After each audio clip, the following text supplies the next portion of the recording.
Welcome back to Tech That Sport.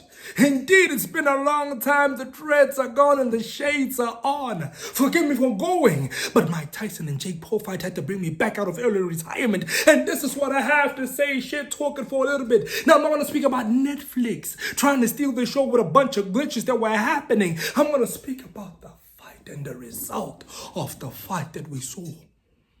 A lot of people are complaining. They say that fight was rigged, it was staged. It was nothing more than a WWE event. And I say this, at the beginning my reasoning was this, that Mike was too old.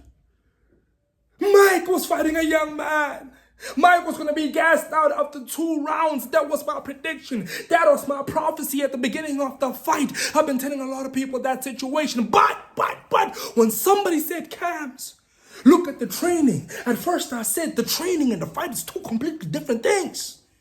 Myths are placed in a pattern that you understand. When you're fighting a person, they come and read your pattern and learn how to counter your pattern. That's what makes fighting so great and so spectacular. And that's why we call it a gentleman's dance. But however,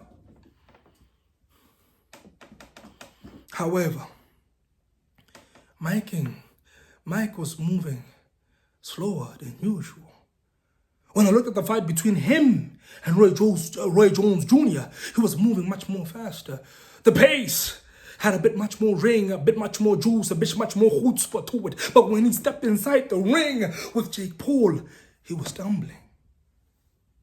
And of course, he did say he had a blood transfusion. He had an injury on the knee. He had ulcers reacting. Now, if that's the case, Mike, having a boxing IQ, could have stood in the mid of the ring, waited for that boy to come to him, used his boxing IQ and counterpunch.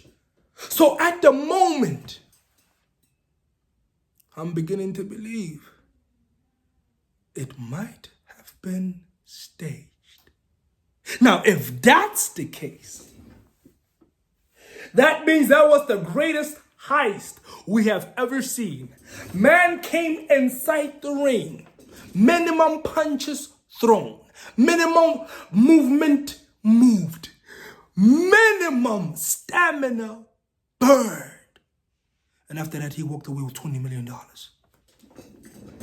I'm talking about 362 million rands in South African currency.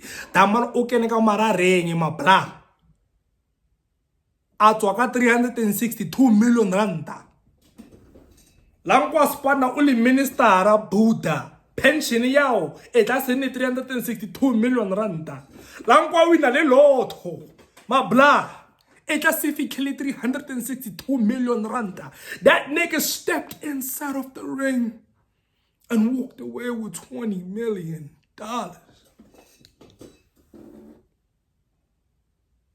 So at the end of the day, what do we say? Who really lost in this situation? Jake Paul won. But when it comes to that bank account, when it comes to taking care of that family, when it comes to making sure that you have the resources to give down to your children, $20 million. Shit.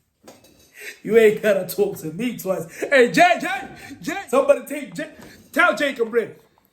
Tell Jay, fuck that shit. 20 million. Put me in the motherfucking red shit. Hey, tell Jake, what Jake got? Hold on. What Jake? Minimum movement for 20 minutes. I'm like, Jake, I'm calling Jake like Denzel Washington. Jake, come back here. Like that. Hey. Hey. What a fight, hey, nigga. Put me in the fight for $20 million. Shit. I'm slapping somebody's grandma for $20 million. Hey, Jake!